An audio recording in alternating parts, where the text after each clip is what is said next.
Mandei um WhatsApp, o link exatamente desse vídeo para você compartilhar. Cadê seu chefe? Boa pergunta.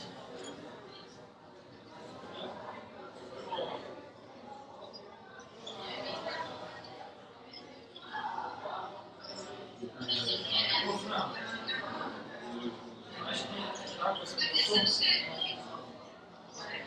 Isso é muita coisa. Não vai dar pra Ele mandou foto no aplicativo.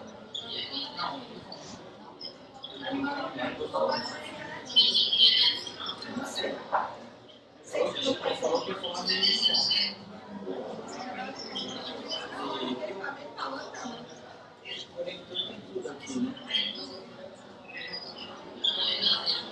Tá um pouquinho atrasado, ó, mas tá funcionando. É pelo Wi-Fi daqui. É, aqui não é muito rápido. Mas, assim, é questão, acho que de um minuto. Aqui tá no Wi-Fi. Tá, tudo no Wi-Fi. E o professor Rodrigo vai conectar onde dele? O quê? No laptop. Ah, chegou. Ah, chegou? É, não, aqui não, ele pode deixar aqui se ele quiser e projetar, porque não vai interferir.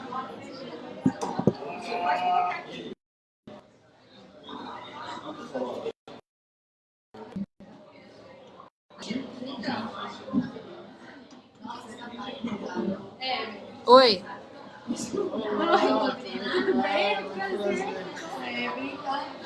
Tô ajudando. Criar a página, É. colocando online por aqui. Então você vai Isso. ligar, ó, aqui, tá? Perfeito. Poder passando, porque aí, ó, vem aqui. Aparece aqui. Aqui dá pra te ver e dá Tá pra na live colocar já no live. Face. Ah, já tá? Já. Tá. Aí as pessoas A gente conseguem. só E vai vocês dar um vão deixar contexto. gravado pro futuro. Põe assim, não? Pode. Assim que eu usei pra nós. Vê se qual Vai fica ficar melhor. meio ruim, mas são mais imagens que você vai mostrar aqui nessa. Se bem que eu acho que não perdeu qualidade, não. É, não é 100%, mas. Eu acho que tá um Na pouco. próxima vez, Fran, a gente põe o meu telefone, sei lá, gravando aqui com a hastezinha e depois transmite também. É. Talvez tivesse que ir pra frente, cara. Né? Cara, mas é porque senão o áudio vai ficar muito ruim. Ah, tá. Entendeu? Ah, não é câmera mesmo, é Não. o laptop, né? É porque o rapaz da mídia não vem. Não pode. Aí ele conseguiu fazer um negócio pra gente tá O certo. YouTube é melhor para transmitir, só como eu criei hoje o canal, tem que esperar 24 horas pra gente conseguir fazer uma live. Ah, entendi. Aí na próxima a gente arruma uma câmera e tenta fazer melhor. Acho que assim é Melhorando melhor. cada vez, né? A gente vai conseguir transmitir pelo YouTube ou pelo Pelo Face. Hoje a tá gente no tem uma Face. página pra fazer, tá? Aí eu criei o Insta também e eu segui você e te marquei na postagem da aula de hoje. Depois dá uma olhadinha. Ah, legal. É como você não tem Facebook, é para você ser administrador da página e compartilhar. Porque isso vai ficar gravado, se as pessoas quiserem acessar e assistir depois também. Legal. Aí depois ele faz Aí se um dia você criar um Face, aí é só passar Só tem Instagram. Tudo bem, mas é que daí você não vai conseguir Entendi, acessar entendi. o Face pra ver. Tá, aí eu tenho que entrar no Face. mas aí você entra na página, tudo bem. Mas aí no Instagram do Face também, né? Eu fiz o Instagram, mas não vai estar lá isso agora. Tá. Porque se eu transmitir a live pelo Instagram, eu não sei o que vocês têm mais audiência, que vocês teriam mais audiência. Nem a gente. Então, Mas a gente vai testando. Mas tá bom. Primeiro momento é assim. Então já está rodando, de nada, e vai dar tudo certo.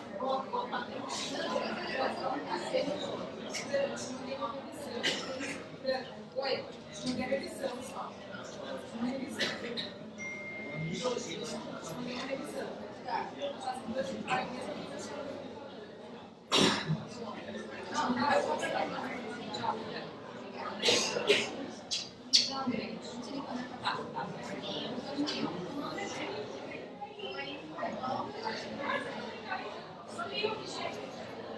Eu vou te indicar o hospital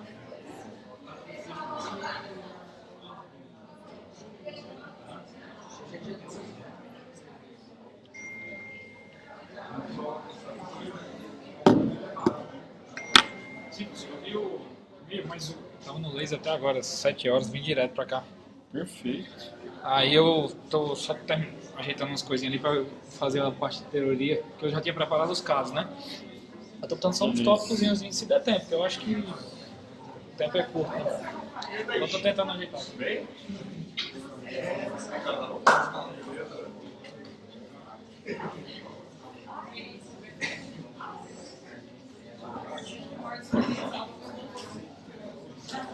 Rodrigo, só dá pra checar nesse aqui, que é melhor assim, ó.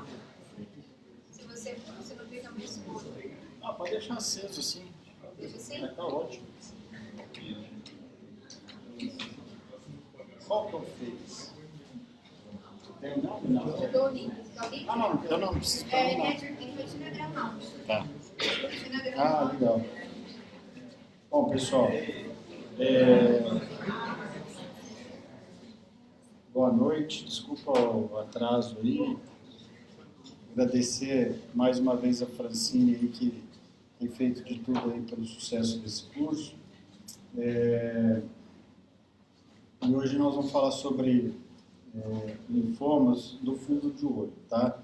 Eu coloquei linfomas do fundo de olho porque linfomas oculares você também tem da íris e do corpo ciliar, que eu não vou mostrar nada aqui hoje, tá? Vou passar o próximo. Então, os linfomas, no fundo de olho, eles podem ser de retina ou de coroide, tá? Os linfomas de retina, eles são chamados de vitreoretinal linfomas. Pode ser da retina e do vítreo, tá? Eles podem ser exclusivamente do vítreo na retina, tá? E aí eles são chamados de primary vitreoretinal linfomas, ou linfomas vitreoretinianos primários, ou eles podem surgir como parte, tá? Ou eles podem surgir como parte, eles podem surgir como parte do linfoma do sistema nervoso central. É Primary Central Nervous System Linfoma. Então, esse subtipo aqui está muito associado com o linfoma do sistema nervoso central. Toda vez que você vê linfoma de retina, células, né, diagnóstico de linfoma de retiniano, você tem que fazer obrigatoriamente uma avaliação no inseto, tá? E existem os linfomas uveais. Eu vou mostrar o da coroide, mas também pode ter de íris do corpo ciliar. É uma doença, na maioria das vezes, primária do trato uveal, né? Mas ela pode também ser uma manifestação de um linfoma sistêmico, geralmente não Hodgkin, tá? Essa forma é mais comum, 70%, e essa forma é a menos comum, tá? Só que nem sempre ele é não Hodgkin. Então, fiz uma observação aqui, ele pode ser de Hodgkin também de células T. Eu vou mostrar isso. Eu vou comentar com vocês hoje mais uma parte clínica, tá? Eu não vou falar muito de classificação histopatológica. Isso foi falado no curso passado pelo professor Chaud. Então, o linfoma de coroide é uma infiltração patológica do tecido uveal posterior por células B malignas, né? Uma doença rara. Tem de 70 a 100 casos relatados na literatura. Então, não tem uma estimativa certa. Pode passar. Então, tipicamente pega homens, 65, média com 65 anos de idade, né? Quando eles são primários da úvea, que são aquele tipo que fica exclusivamente da úvea, eles são indolentes, bem assintomáticos, tá? E geralmente eles ficam restritos ao trato uveal, tá? E os sistêmicos, eles, com acometimento uveal, quando o paciente tem um não Hodgkin que acomete a úvea, eles são mais agressivos e mais letais. Então, os primários da coroide têm um curso bem mais benigno do que os sistêmicos com acometimento secundário da úvea, tá? E quando você tem acometimento, quando você tem um linfoma de coroide, 65% pode ter cometimento de anexos oculares, principalmente órbita e conjuntiva. Pode não ser exclusivo da coroide. Próximo. Então, pessoal, para ficar claro, eu comecei pelo linfoma de coroide porque ele é o mais raro e também é o menos comum. E para que vocês vejam que ele acomete realmente a coroide. Ele está posterior à membrana de Bruch. Ele dá umas infiltrados também esbranquiçados, como vocês vão ver no linfoma primário de retina in vitro, só que posterior à membrana de Bruch, na coroide. Tá? Ele pode ter um aspecto mais regular, ele pode ter esse aspecto mais irregular. Próximo. A professora Carol Schultz, ela apelidou a superfície, né, da coroide, né, de lisa e calma, né, uma superfície lisa e calma, mini wave, cheia de pequenas ondas, e maxi wave, tá? Todas com acometimento da coroide primariamente. Próximo. Uma das características que pode acontecer nesse tipo de linfoma de coroide é a extensão extraescleral, tá? Extraescleral extension. E a ultrassom, você nota um aspecto crescente, né? Acometendo a esclera, né? E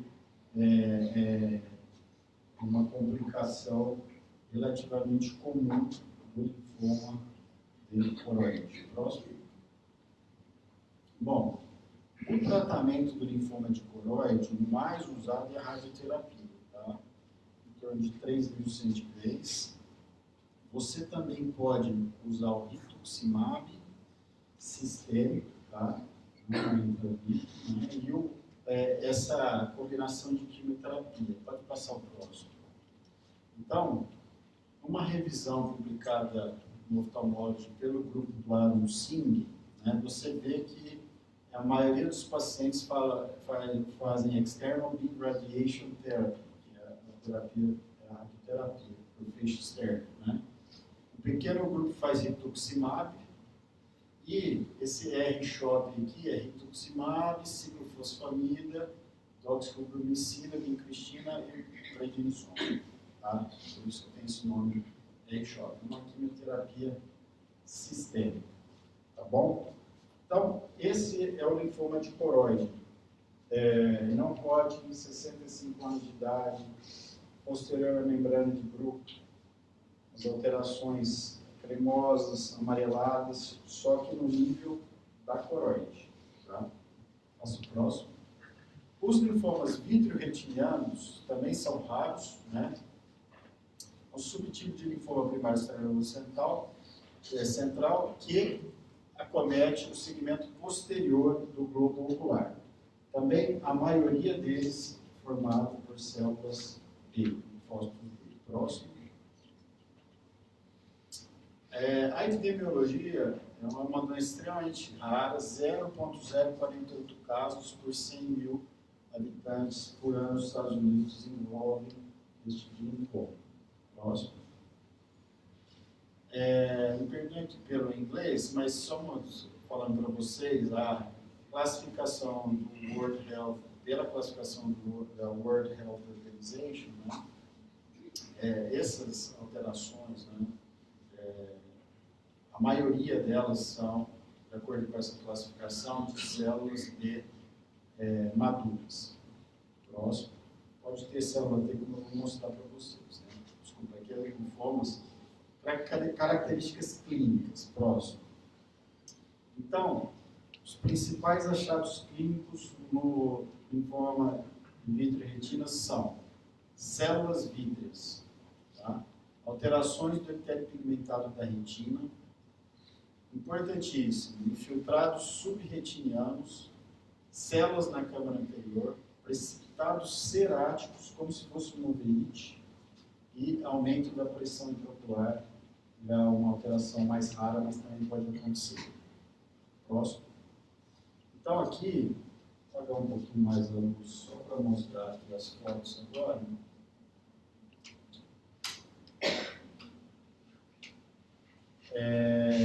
Então aqui, o fundo de olho, e vocês notem esse aspecto infiltrativo, né, subretiniano, associado a uma pequena hemorragia, a região temporal afória do olho direito desse paciente. Algumas pessoas chamam esse aspecto de pele de leopardo, tá? E é uma descrição típica. Esse paciente tinha células no vítreo e ele vinha sendo seguido por uma alteração no diagnóstico do VIT a esclarecer. Próximo. Vou dividir com vocês alguns casos clínicos para exemplificar, então, os achados clínicos dos linfomas vitreotinianos. O primeiro, pode passar. Então, 46 anos, baixa na acuidade visual, no olho direito há 4 anos, né? E esse paciente já tinha um acompanhamento para linfoma do sistema nervoso central, né? Próximo. Ela tinha 20/160, 20/100, tinha células na câmara anterior, os 2 olhos tinham vitreite. Próximo. Então, quando a gente faz a retinografia, isso aqui não está desfocado não, tá? A gente realmente, pela vitreite muito intensa, a gente não consegue ver o fundo de olho com detalhes, né? E aqui você consegue ver, apesar disso, tem um pouquinho de vitreite também no esquerdo. Próximo. Quando você faz o OCT, né, você nota que às vezes você acha assim, putz, tem chiado nesse aparelho, tem algum problema, tem uma catarata e tal. Isso aqui, na verdade, é provocado pela vitreite. Essa chuviscada do vítreo é provocado pela vitreite. O olho esquerdo também tem um pouquinho, mas bem menos, né, uma vitreite bem menos intensa. Próximo. Então, a gente, na época, pensou em linfoma vitreotiniano ou em uveiite intermediário. Né? Mas, como ela tinha uma história de linfoma no sistema nervoso central, era muito mais provável que fosse um linfoma vitreotiniano secundário ao linfoma do sistema nervoso central. Próximo. Então, foi feita, todas as sorologias foram negativas, né? E após a biópsia vítrea, que é feita por meio de, a gente faz de traqueomia via parsiplana, a gente encontrou alta celularidade, né? Linfócitos de tamanho intermediário a grandes, com núcleos contracromativos de aspecto vesiculoso, por vezes com pequeno núcleo visível, né? E a imunistoquímica foi positiva para CD20. Eu vou abrir um parênteses para falar para vocês que a imunistoquímica ela é extremamente importante na confirmação do linfoma. Tá? Por que ela é extremamente importante? Porque você, às vezes, aspira 20 células. Às vezes, o patologista consegue recuperar 2 dezenas e ele, pelo aspecto morfológico, aqui ele está bem, tem células com núcleos regulares, tá? Ele está bem tranquilo para dar o diagnóstico de linfoma. Já tem no sistema nervoso central, mas às vezes o linfócito, você encontra um linfócito de maduro. E como é que você faz? Então existem marcadores imunistoquímicos, o patologista conhece, que baseado na combinação de marcadores, ele fala, não, esse linfócito ele realmente está com uma proliferação anormal e é linfoma, né? Então, o diagnóstico desse paciente foi linfoma difuso de grandes células. Pode passar o próximo. E aí o tratamento, né? Eu vou comentar o tratamento mais para frente. Nesse paciente foi usado Mettrexate e recebeu Mettrexate nos 2 olhos. Mettrexate AO em junho, julho. Depois eu vou comentar para você o esquema que a gente usa. Próximo. São várias, né? Pode passar o próximo. Então, fez o tratamento. 2 anos após o tratamento, 20/160, 20/100. Olha só como é que melhorou, né? 2 anos após, mas teve uma recorrência de vitrite próximo, celularidade no CT próximo, e teve uma recorrência do linfoma vitreotiniano. Né? Pode passar? Então, esses linfomas, eles têm essa outra característica. Infelizmente, você trata, eles entram em remissão, só que eles podem recorrer.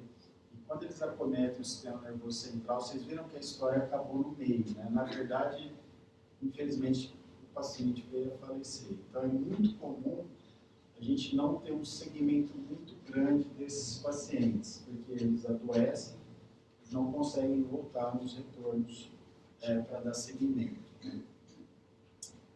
O segundo caso próximo, aqui é uma paciente de 79 anos, né? Perdeu 5 quilos em um mês, baixa no olho direito há 3 meses. Tinha glaucoma, usando brimonidina, timolol, próximo. E a acuidade visual era a percepção luminosa no olho direito. Né? Só tinha vitrite no olho direito, olho esquerdo 20/25, sem alterações, anterior. E na retinografia, a gente vê um infiltrado amarelo esbranquiçado, temporal superior. Né? Próximo.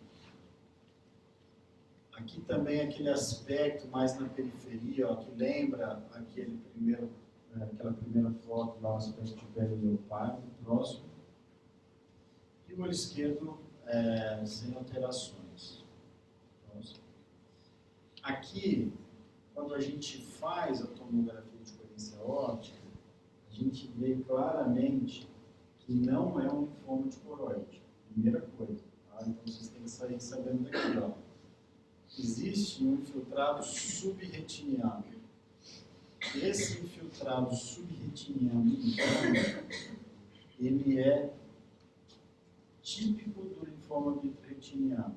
Ele é contínuo, forma uma faixa, está associado com irregularidades também do epitélio pigmentado. Próximo. Aqui outro corte, próximo, o esquerdo. Bom, as hipóteses daquelas lesões, né, pode ser, quando você olha só clinicamente, você sempre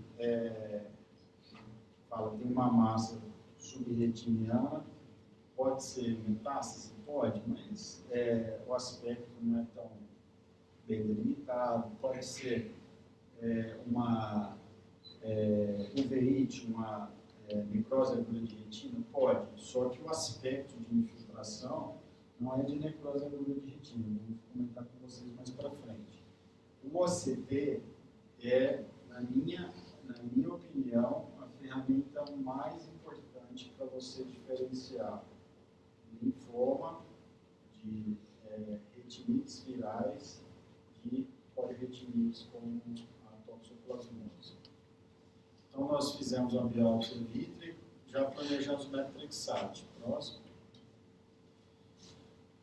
Hemograma normal, toxoplasmose, aquele padrão de sempre, né? IgM negativo e IgG positivo. E os outros exames normais. Próximo. Nesse caso aqui, o patologista falou, olha, existe um processo crônico inespecífico. Ele não bateu o martelo e falou, isso é linfoma. E isso aconteceu com a gente já 2 vezes, né? Mas como a gente acredita na clínica e o aspecto do ACT era típico, a gente insiste no tratamento para o metrexate. Próximo. Então, o paciente também fez diversas injeções. Próximo. Pode passar o próximo. Uma semana após, olha a resposta em termos de regressão, aquela infiltração amarelada, cremosa subretiniana. Próximo. Próximo. Para o esquerdo, tudo bem. Próximo. E olha a regressão, uma semana, daquela banda de material hiperrefletivo subretiniano, tá? Então, quando você faz o metrexate umas 2, 3 vezes e você começa a ter melhora, você fez uma, que eu chamo de prova terapêutica, tá? Teve resposta e retinite viral normalmente não responde desse jeito. Toxoplasmose também não responde dessa forma, tá? Toxoplasmose. Nem mesmo no metástase. Você fica mais seguro que você está com o diagnóstico correto e mesmo fazendo a biópsia e ela tem dar negativa, você não deve descartar a hipótese de linfoma. Essa aqui é a mensagem desse caso aqui. Próximo. Aí pode passar, ela vai melhorando, né? Fica movimento de mão, próximo. Aqui já somem aqueles infiltrados, próximo. As bandas somem, próximo. 3 meses, próximo. Bom, só um detalhezinho aqui, só para vocês também prestarem atenção. Quando você tem uma retinocolitite por toxoplasmose, ou quando você tem uma retinite viral, a estrutura da retina neurosensorial ela fica muito alterada. A sequela é muito grande. Quando você tem a infiltração pelo linfoma, olha só, apesar de você ter, obviamente, uma destruição de fotoreceptores, isso aqui vem do tamanho do infiltrado que teve e do quanto que a paciente demora para procurar, mas se ela procurar rápido, você consegue debelar os linfócitos sem ter perda da retina externa. Mas a retina neurosensorial, ela fica bem preservada, apesar da doença, né? Próximo. Ela começou a melhorar, contra dedos a 2 metros, próximo. 6 meses, você vê que já, aqui pode ir passando. 6 meses, próximo. 1 ano, contra dedos a 3 metros, próximo. E aqui o aspecto, né, totalmente sem aquela infiltração, o olho esquerdo, 1 ano após. Próximo. OCT já tendo uma certa recuperação da retina externa, melhorou para contra dedos a 3 metros, era PL. Esse olho aí, ela, se um dia precisar, perder o outro olho, ela tem pelo menos conciliar e ter um pouquinho de qualidade de vida. Né? Próximo. Pode passar. Então, ela, depois de 1 ano de tratamento no olho direito, ela começou um quadro no esquerdo. É muito, muito, muito raro você ter linfoma vitro-retiniano de um lado só, sempre. Tá? Então, pode ser assincrônico, ou seja, pode começar no olho, o outro ficar bem por meses. De repente, começa no outro olho. Foi o que aconteceu com esse paciente. Ela tratou só o olho direito, depois apareceu no esquerdo. Próximo. Terceiro caso. Próximo. Então, sexo feminino, 34 anos. Essa paciente, ela é muito interessante porque ela tem um linfoma não Hodgkin, né? Teoricamente sistêmico. Então, o que a gente pensaria? Que ela ia ter um linfoma de coroide, né? Então, ela tinha essa história de linfoma, né? E visão embaçada há 15 dias. Ela tinha outras alterações, beta-talassemia, esplenectomia, lesão no sistema nervoso central e investigação. Então, ela tinha linfoma sistêmico não Hodgkin e tinha alteração do sistema nervoso central. Ela misturava os dois quadros, né? Próximo, 20/30 e 20/40, e aqui é aquilo que a gente comentou, ó, reação de câmara anterior em PKs granulomatosos. Quando você vê PKs granulomatosos, você pensa em quê? Toxoplasmose, necrose retiniana aguda, uveíte. né? Eu vou comentar com vocês que os principais diagnósticos diferenciais são os UVIs, né? Próximo. E aí, olha, o quadro, ela tinha uma infiltração, tá? E essa infiltração não era na coroide, como vocês vão ver. Bilateral, próximo ao nervo e aqui com muita vitreite. Próximo. Aqui em maior aumento, aqui é a infrared, próximo. Próximo. São várias, aqui a anjo, né, mostrando a hiperfluorescência na cabeça do nervo óptico bilateral. Próximo. E o OCT mostrando que tinha uma certa preservação da foto. Ela estava 20/40, 20/30, só que você vê ó, que o acometimento é subretiniano, não é na coroide. A coroide estava boa.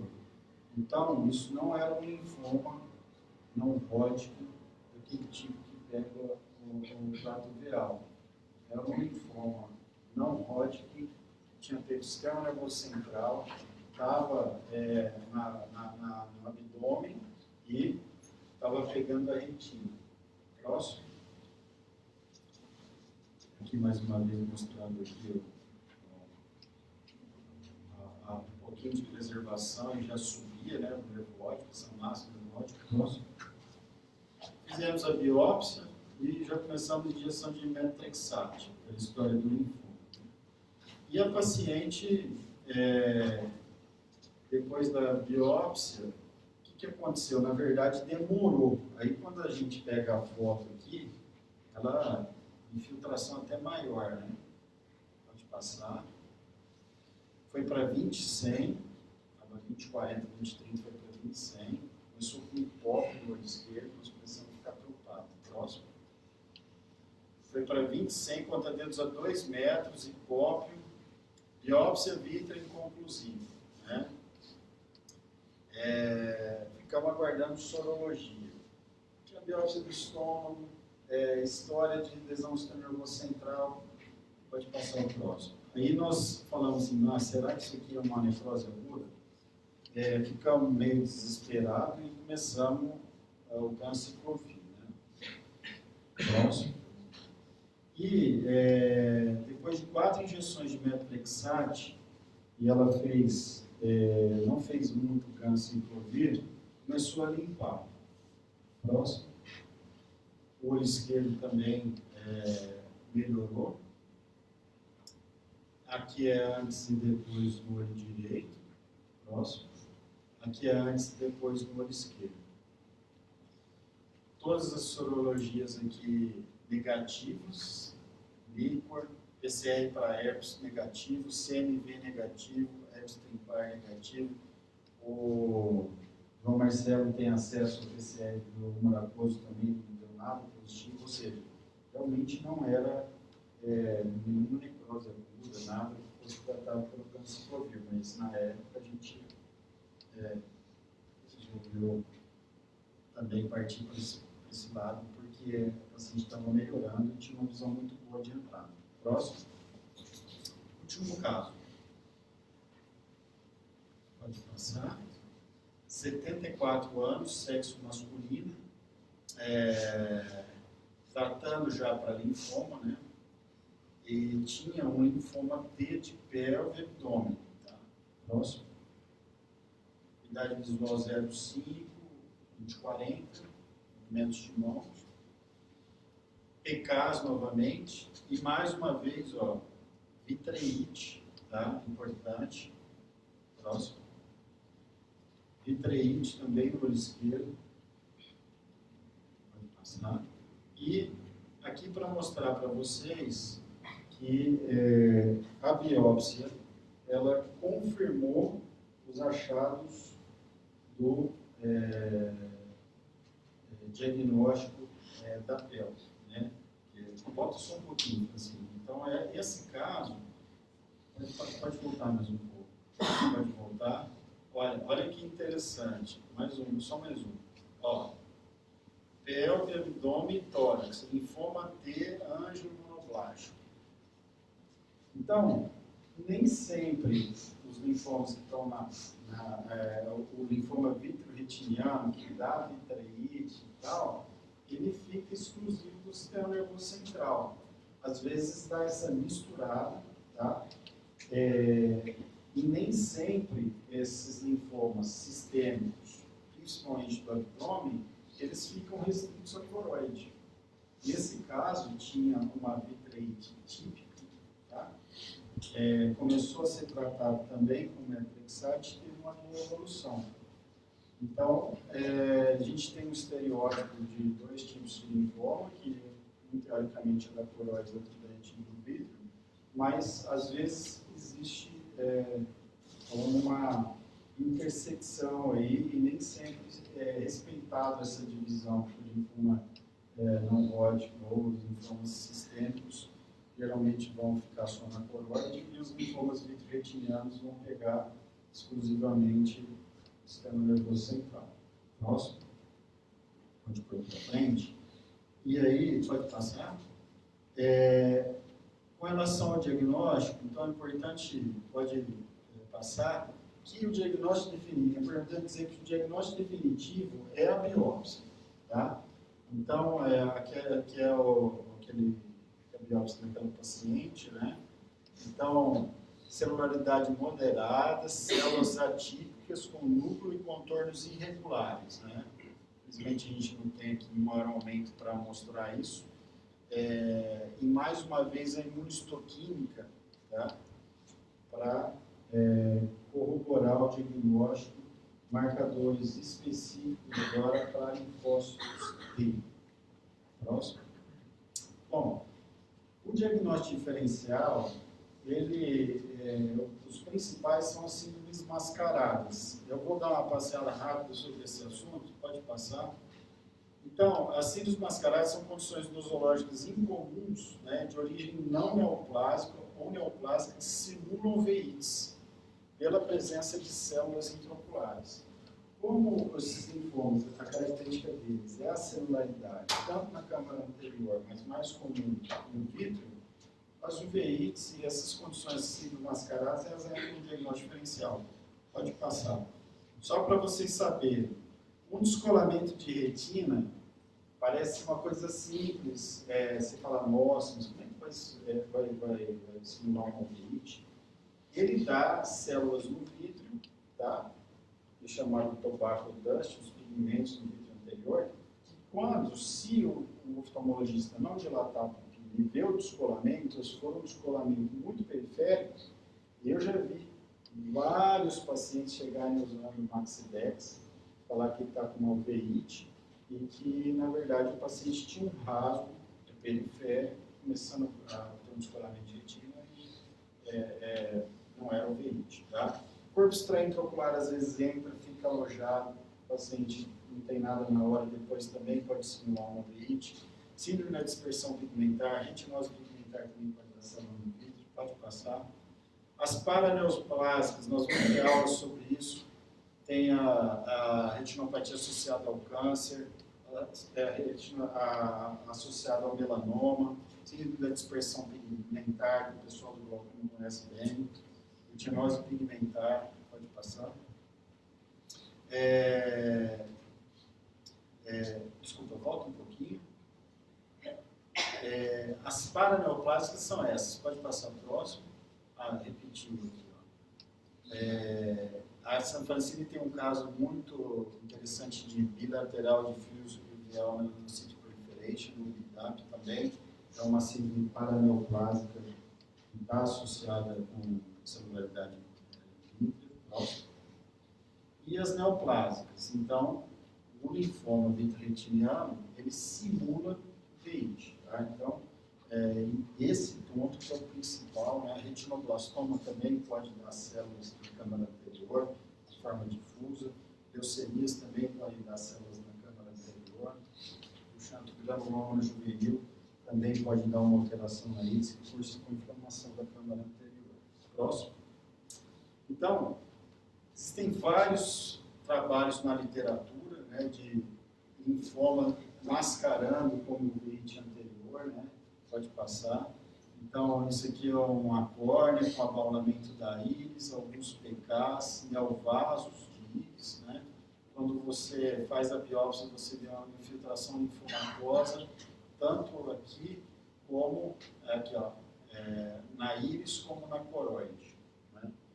Mostrando aqui no fundo de olho algumas poucas alterações, mas mostrando que os linfomas podem simular o VIH anterior. Próximo. Existem outras apresentações atípicas dos linfomas vitreoretinianos. Próximo. Então aqui, nesse artigo, olha, diagnóstico inicial, neuropatia aguda óptica, panovite viral, tuberculose, necrose aguda de retina. Próximo. E com relação às apresentações, né, esse artigo aqui eu separei para vocês, eu achei bem interessante, do Marques et al., e ele toca num assunto muito bacana que eu acho interessante, que são as 3 condições que mais se confundem: linfoma vitreoretiniano, né, retinite viral e retinocoreidite por toxoplasmose. E aqui vão ver os asteriscos para a gente pegar as características clínicas primeiro, para a gente diferenciar essas 3 condições. Então, primeiro asterisco, idade. Retinocoreidite por toxoplasmose são geralmente mais novos, tá, do que os outros 2 grupos. O VIH anterior, muito mais frequente na necrose aguda de retina, tá, do que no linfoma e do que na retinocoreidite por toxoplasmose, toxoplasma, né? Atrofia de íris, muito mais comum nas retinites virais. E aqui embaixo, vitreite, né? Aqui, vitreite, não, aqui de baixo, aqui, retinite multifocal, praticamente ausente na toxoplasmose, né? Associação com cicatrizes, só na toxoplasmose. Retinite com bordas bem delimitadas, praticamente só na viral, no vitreoretinolínfoma ela não tem as bordas bem delimitadas. Pode passar o próximo. Então, nós escrevemos um capítulo de livro sobre as síndromes mascaradas, e isso aqui está no capítulo, vai para o CBO, vocês vão ter acesso. A principal ferramenta, se vocês conseguirem, infelizmente a gente não tem OCT na unidade de emergência para fazer a primeira abordagem desses pacientes, né? Mas, depois de juntar vários estudos de OCT e tal, eu montei essa tabela que seria o seguinte, olha, aumento da espessura da retina. Ele é muito mais típico do vitreoretinal linfoma. Ele dá aumentos de 600, 700 micras. Os outros também vão dar aumento, tá? Mas não chega a 600, 700 micras. Infiltrados hiperrefletivos homogêneos subretinianos. Eu mostrei uns 3 ou 4 aqui hoje. Esses infiltrados em bandas subretinianos são muito mais típicos no linfoma vitreoretiniano. E a retinite viral, ela causa lacunas na retina. Ela destrói a estrutura da retina neurosensorial. Então, os defeitos, os cistos, a ausência de tecido é muito mais comum na retinite. E, por último, o que é típico da retinite, da retinocoreidite toxoplasma? O aumento da espessura da coroide. Se vocês quiserem ver outras características, como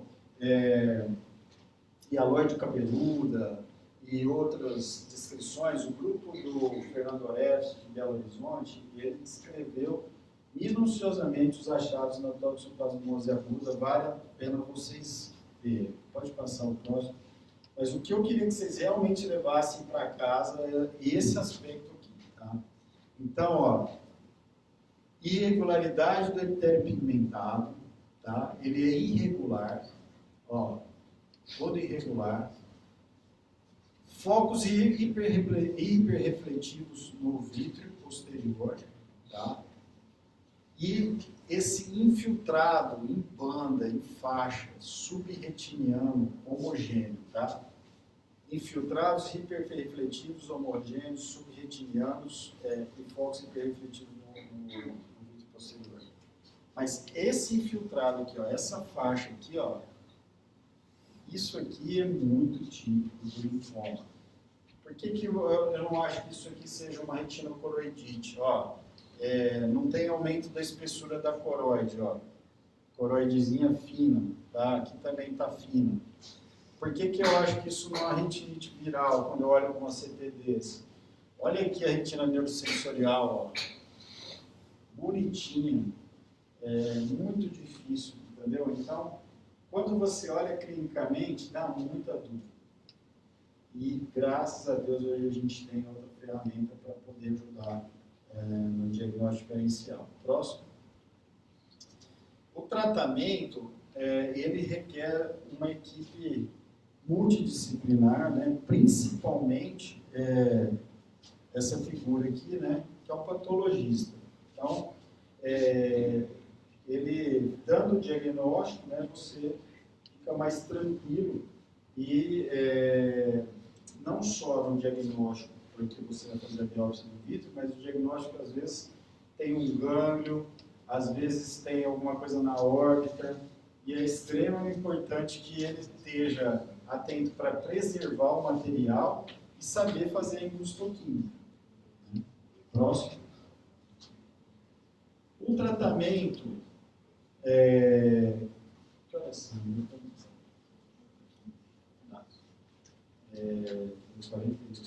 25 minutos, né?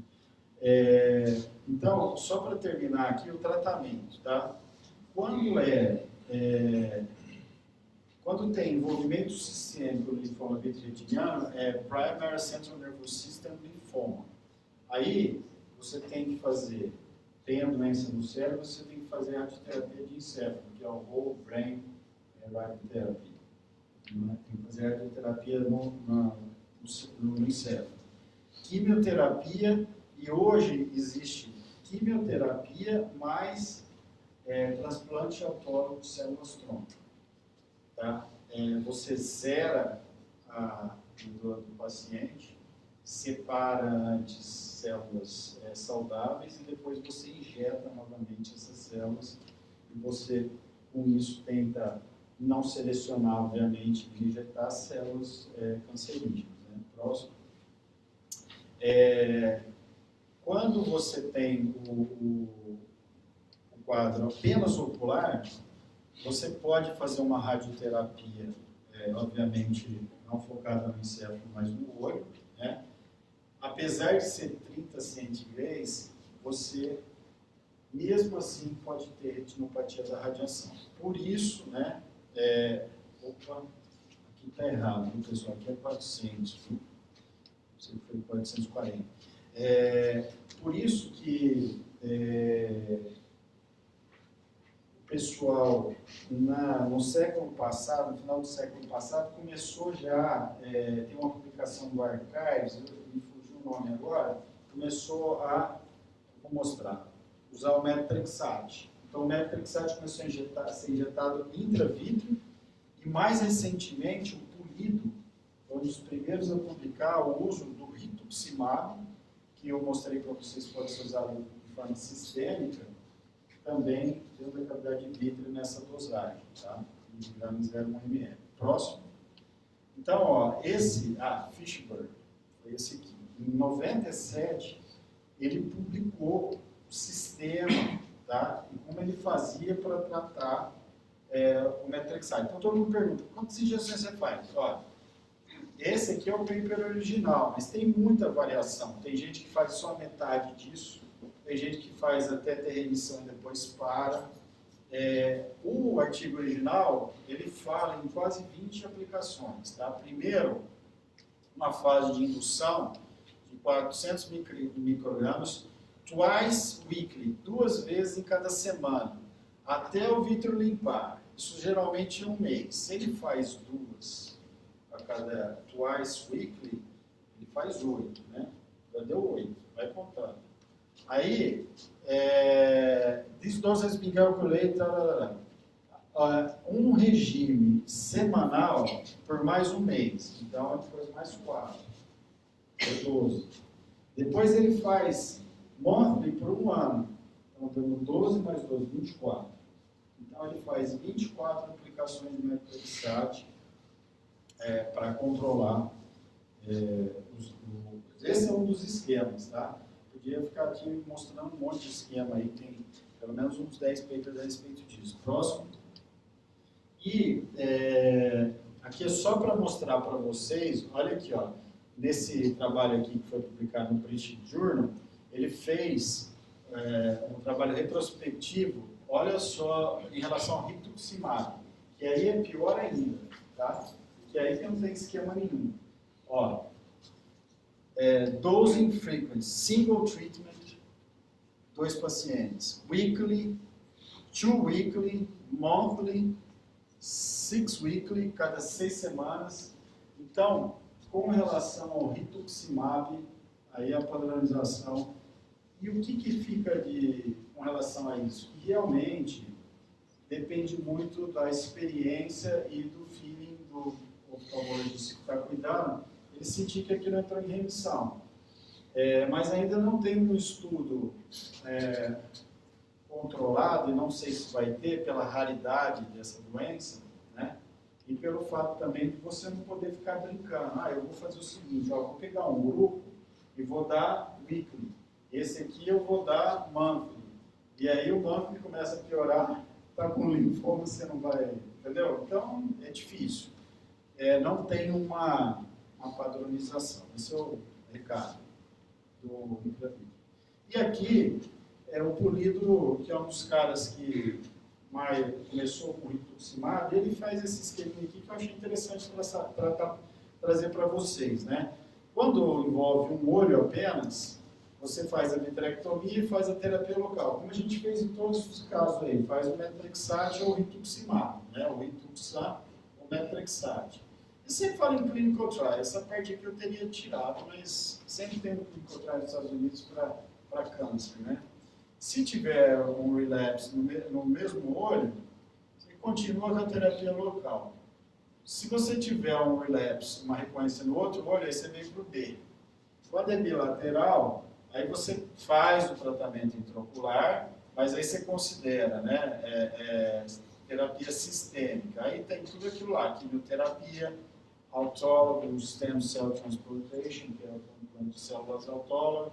Tem uma droga que ele comenta no paper que é para mieloma múltiplo, que eles estão usando agora para esse tipo de linfoma sistêmico, que está funcionando muito bem, ibrutinib. Próximo. Então, era isso, pessoal. Espero que vocês tenham compreendido aí. Foi uma apresentação mais para o lado do ponto de vista clínico, tá? E se vocês tiverem alguma pergunta, eu estou à disposição.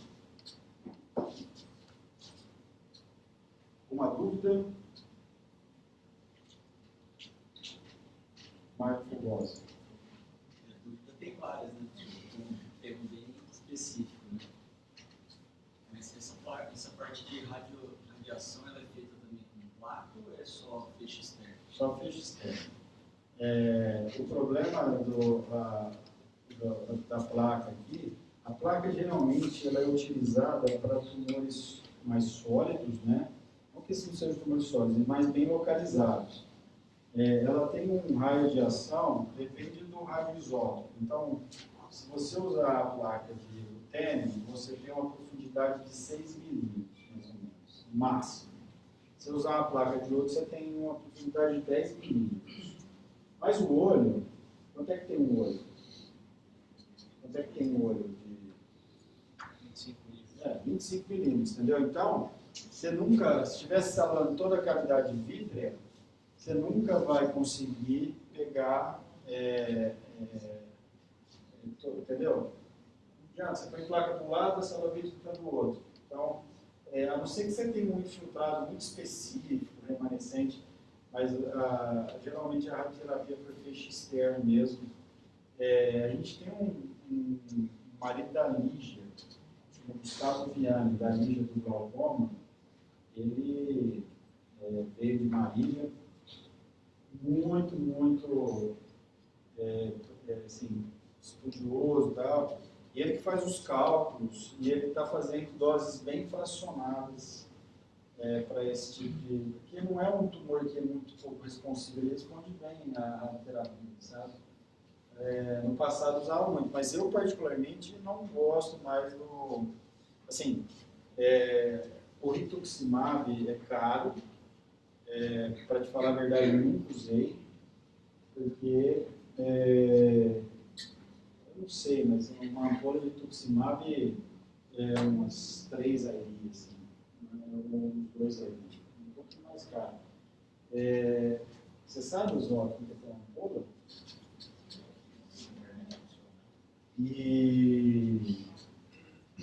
Então o Methotrexate é barato, muito barato, funciona e não dá retinopatia da radiação. Igor, vamos lá? Então pessoal, agora o Igor vai mostrar o caso de tumor vasoproliferativo e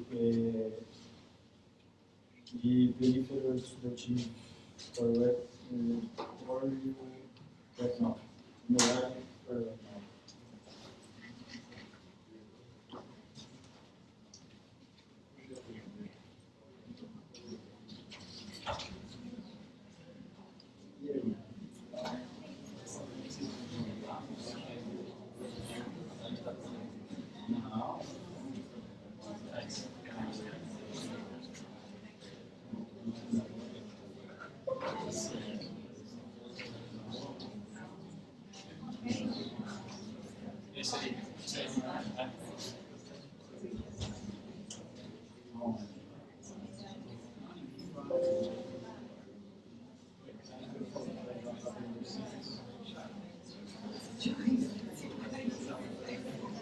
Esse slide aí tá errado.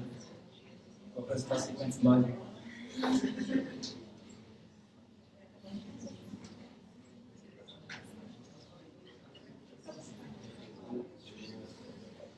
Boa noite, pessoal. A gente tem combinado, o professor ia dar aula de linfoma, através de caso clínico a gente vai falar um pouco sobre vasoproliferativo e coreretinopatia exudativa periférica. Vou falar em inglês, senão não. Caso clínico 1 é o seguinte, uma paciente de 27 anos que ela estava com uma baixa de acuidade visual do olho esquerdo, há mais ou menos um mês. Negando antecedentes oculares, pessoais não tem nenhuma história da parte, não tem nenhuma comorbidade e familiar também não. A acuidade visual dela era 20/20 no olho direito e MM no olho esquerdo. Assim, importante, ela tinha uma celularidade de 2 cruzes no vítreo e tinha uma graveia em eixo visual e uma lesão temporal inferior no olho esquerdo, tinha uma lesão inferior também no olho direito. Aí é o seguinte, na retinografia, a gente não conseguiu pegar uma imagem boa no baseline, mas o ultrassom do olho esquerdo, eu vou mostrar as outras fotos, vocês vão ver ainda tem uma lesão que dá para ver bem nas outras fotos. O ultrassom do olho esquerdo tinha uma lesão temporal inferior, espessura de 5.2 e base 9.5 e 8.10. Então é o seguinte, o paciente tem celularidade do olho direito, o paciente tem HIV do olho esquerdo, tem uma lesão inferior aos 2 olhos. Mas, de qualquer forma, a gente tem que pedir os exames básicos, as sorologias delas negativas. Como tem celularidade, a gente tem que investigar se tem alguma doença infecciosa, alguma uveíte infecciosa. A hipótese diagnóstica dela foi tumor vasoproliferativo. Era uma lesão temporal inferior, vascularizada, que estava exudando, e aí foi como hipótese diagnóstica tumor vasoproliferativo. Como conduta, existem algumas condutas para esse tipo de tumor, mas geralmente a gente faz anti-VEGF, tem o laser e tem a quimioterapia também. E aí é o seguinte, dezembro, eu ainda vou fazer um resumozinho do tratamento que foi proposto para ela. Em dezembro ela já tinha melhorado a acuidade visual no olho esquerdo, ainda tinha celularidade nos 2 olhos. E aí foi mais ou menos o seguinte, isso aí é o resumo do tratamento dela. Nesse retorno de dezembro, ela já tinha feito anti-VEGF no olho direito e tinha feito laser. Aqui tem o olho direito e já tem umas marcas de laser, não pegou bem a lesão inferior. Só que no RFI, no autofluxo, você consegue ver uma lesão inferior e ela era bem vascularizada. Já aí no olho esquerdo ficou uma foto bem legal para a gente ver.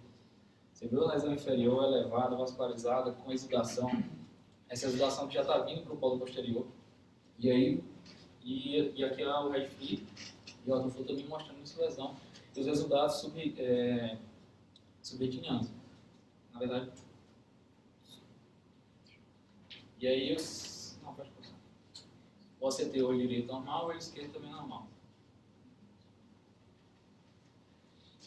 A segunda, esses slides aí já foi no segundo retorno dela que eu vou mostrar aí.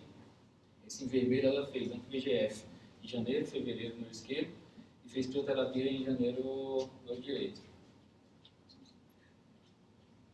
A acuidade visual dela 20, 20, 40, ainda tem celularidade, mas ela referia que tem uma melhora significativa em relação ao baseline.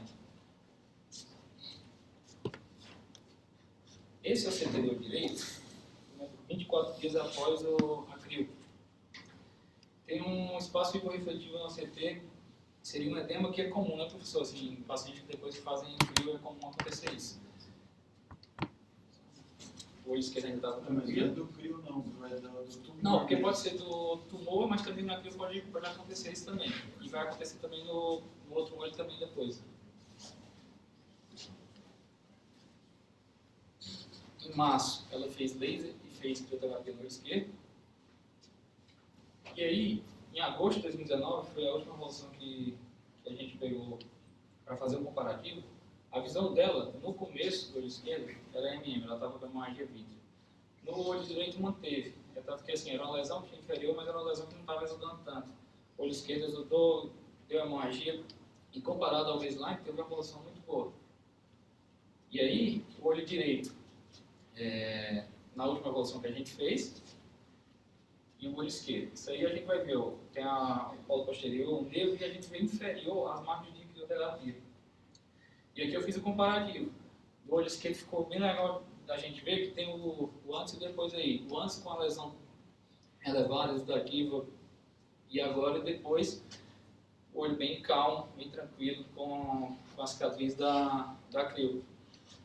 Mostrando que assim, a crio, o anti-VEGF e o laser, eles têm bons resultados em relação a esse tipo de tumor. A gente tem alguns pacientes que eles responderam muito bem. Na verdade, todos os pacientes responderam muito bem a esse tratamento que a gente fez. E estão super satisfeitos. Tá? Aqui, ó, o OCT também do olho esquerdo, que mostra também aquele edema muito parecido com o direito. Assim, só para dar uma pincelada em relação aos vasos proliferativos, principalmente assim, para os residentes que estão... quando é que eu vou suspeitar desse paciente? Geralmente, são lesões vascularizadas que estão geralmente temporal inferior. A maioria dos casos são temporais inferiores. Geralmente está do equador para a hora cerrada.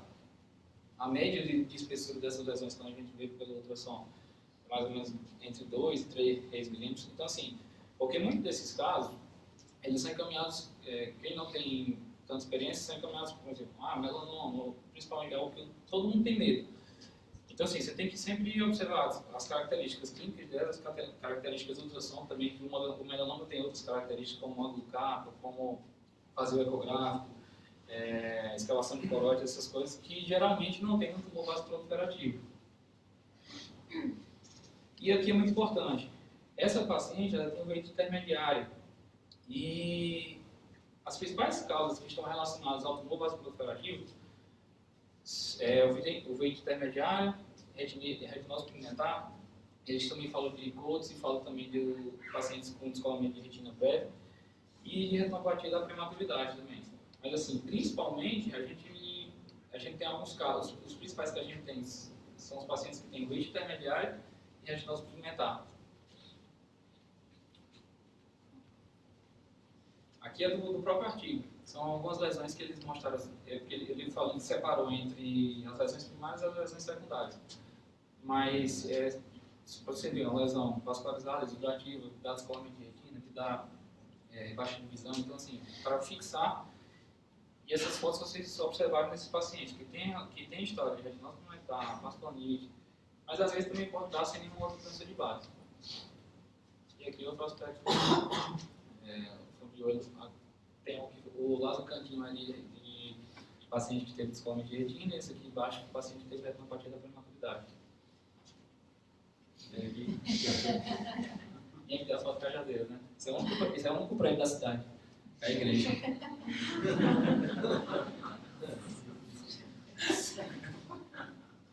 Tem outro caso ainda, dá tempo? Tem mais foto de cajadeira? Não, eu tinha feito um negócio especial, mas não deu tempo. Esse aqui é bem rapidinho. O paciente chegou lá na Clínica Civil, que foi encaminhado por uma lesão que estava lesão temporal no olho esquerdo. Paciente de sexo masculino, ele é diabético, hipertenso, tabagismo, esse que tinha parado há 20 anos, mas durante o período que ele usou, ele tinha usado por muito tempo. Sem antecedentes familiares, acuidado visual 20/40 AO, mas ele tinha catarata.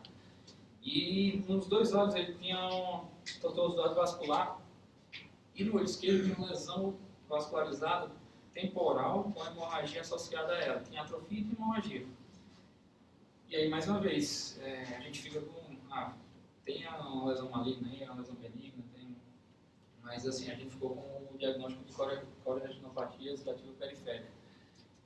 Geralmente tem associação com pacientes tabagistas, tem associação com pacientes hipertensos, mas também tem aquela questão, pacientes sem comorbidades podem desenvolver também.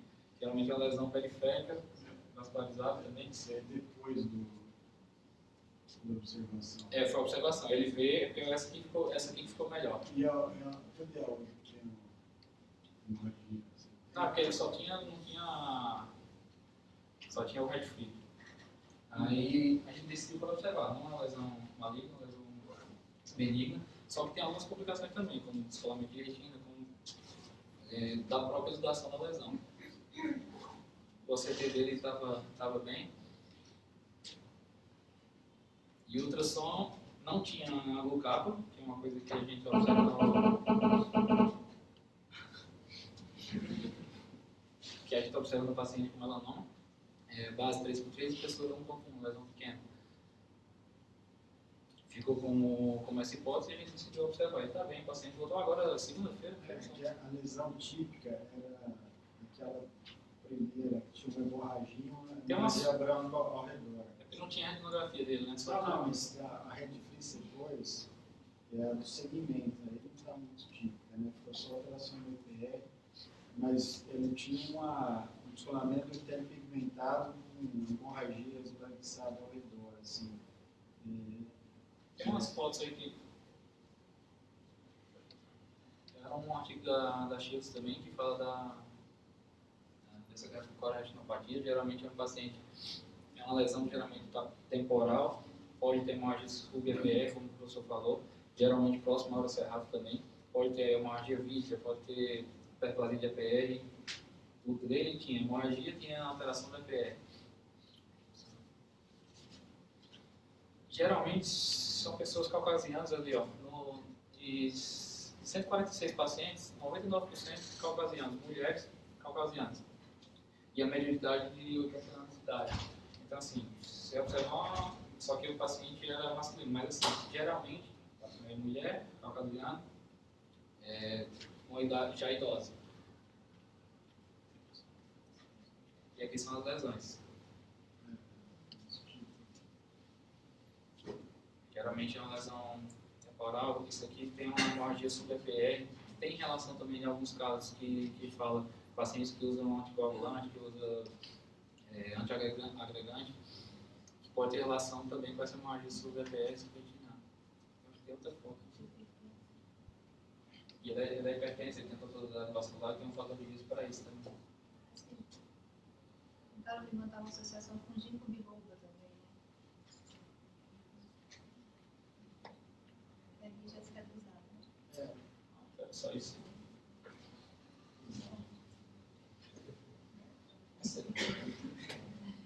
Excelente. Alguém tem alguma pergunta? Obrigada, Igor.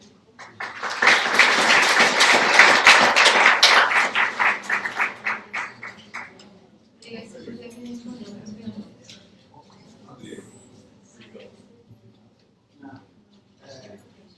Nós, na introdução do IBGE, você observou um tratamento ou só aquilo uma resposta? Do tumor? Eu acho que melhora no sentido de você ter, assim, você vê que a inflamação após os tratamentos destrutivos, elas são menores, sabe? Então, pós-laser, pós-crio, você não tem aquela reação. Normalmente, quando a gente tratava só com crio, eles aumentavam muito a exsudação do carne, né? E agora, eu acho que tem controlado melhor, assim.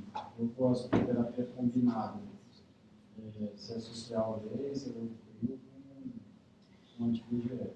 Acho que é válido. Quantos negócios É normal, como se fosse tratar um diabético. A questão aí, às vezes, só com anti-VEGF também começa a melhorar, né? Vai ser consolida com laser ou crio. Agora, o problema dos tumores aqui, os pequenos são tranquilos. Existem tumores que, às vezes, essa doença aqui, quando o tumor tem mais de 3 milímetros, tem que tomar cuidado para não cutucar a onça com baracuda, né? Às vezes ele está quieto, o paciente está enxergando 20/40, ele raramente pega, e aí o paciente não tem hemorragia, né? Não teve sintoma ainda. Aí é bom você tomar muito cuidado. Alguns pacientes com tumor maior que 3 milímetros, você tem que colocar placa. Eles são refratários a todos os tratamentos, crio, laser, não param de estudar, e aí realmente tem umas plaquinhas pequenas que você coloca e que sucede. Então, o único cuidado que você tem que ter é que às vezes essas lesões elas são assustadoras, mas para o paciente está tudo bem, só está vendo um raiozinho, um flash de luz de vez em quando, mas ele está bem. Aí você vai lá e dá um subtratamento, né? Aí, outra coisa que eu queria comentar da perífera exudativa hemorrágica e da coreoretinopatia exudativa periférica é que ela é uma DMRI da periferia, tá? Então, vocês imaginam que tudo que pode dar na mácula, o descolamento pigmentado, olha o tamanho das hemorragias aqui, ó. Tudo aqui é hemorragia, tá? Então, todas essas alterações acontecem na periferia, e um grande problema, né, eu acho que só tinha mais uns casos lá, a gente não conseguiu, nós não temos retinal colorido, né? O Antônio não está aqui, mas é uma das próximas aquisições da Clínica Civil, para documentar a periferia, esses tumores, essas alterações periféricas exudativas, elas são periféricas, né? Se você não tiver um grande angular, aqui não está tão periférico, eu não consigo pegar. Mas a polipoidal é a DMRI da periferia, né? E assusta, porque você acha que aqui você pode achar que é um melanoma, né? E um detalhe que o Igor falou, que é muito importante, é o aspecto do ultrassom, que deixa tranquilo, não tem geralmente ângulo capa nessas lesões, né? O sangue é hiperrefletivo, mas é homogêneo, e aí você fica mais tranquilo e tal. E um diagnóstico diferencial importante. Você várias vezes se depara com luzes na periferia da retina. Esses pacientes que têm muitas luzes, eles podem ter esse tipo de alteração. Mais alguma questão? Sim. Quando você faz a pós-graduação no paciente com plasma negativo, você faz em volta da lesão ou você fecha aquele vaso nutrido? Não, não. Isso também é divulgado, né? Para você fazer um laser com uma potência mais baixa, mas com um tempo maior para fechar. Sangramento. Não, mas não faço pós-coagulação do vaso nutridor, não. Tento pegar a lesão e ao redor dela, mas pode ser tentado, é só uma questão de... Então, cuidado, porque às vezes ele tem isquemia, né? Para trás da área do tumor, né? E muitas das vezes ele exuda, pode às vezes levar descolamento de retina. Então... Não, com certeza. Isso que o Igor mostrou aqui, ó, onde tem exudato, aquelas alterações amareladas, é onde já está descolado. Aquilo lá é proteína lípida que sai do tumor e vai dessecando. Até ali já tem descolamento, já tem uma solução de continuidade. Pode não estar folhoso, fácil de ver. Mas, o a Francine falou, ele vai perdendo líquido, ele vai exudando, né? E é muito importante você tomar cuidado, porque se às vezes você trata, escola um pouco mais, o paciente fica sintomático e às vezes você provoca uma inflamação e não seca ele. Uma coisa é quando você faz o crio, se a lesão fica bem branca e você tem certeza que você atravessou toda ela. Ali vai exudar, vai inflamar e tal, mas depois você tem certeza que ela vai regredir. A gente vê isso com mordatura proliferativa, retinoblastoma, várias lesões. A outra coisa é você tratar, deixar branquinho só uma parte e aí você estimulou a outra parte e ela fica mais exudativa do que ela estava. Uma situação. E tem tumor que é grande que simplesmente não dá conta e aí acaba, mas são bem raros, né? E também tem a doença de base, né? Se o paciente tem o veite intermediário, você não tratar o veite intermediário, aí o problema tem que continuar. Então, uma entidade bem interessante, com causas, pode ser primário, como o Igor falou, pode ser secundário. Quando é secundário, prestar atenção para, principalmente, essas causas inflamatórias. Se você controla a causa inflamatória, o tumor regride. Isso aí, muito bom. Obrigado, Francisco.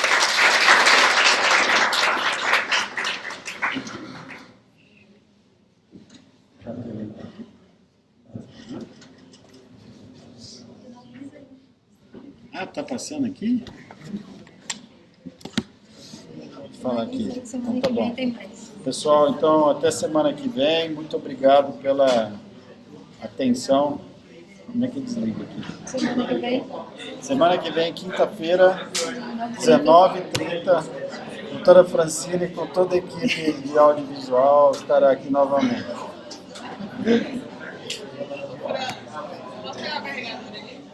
Pode. Tá certo? Tem que desligar. O Juliano estava aí. A turma no conforto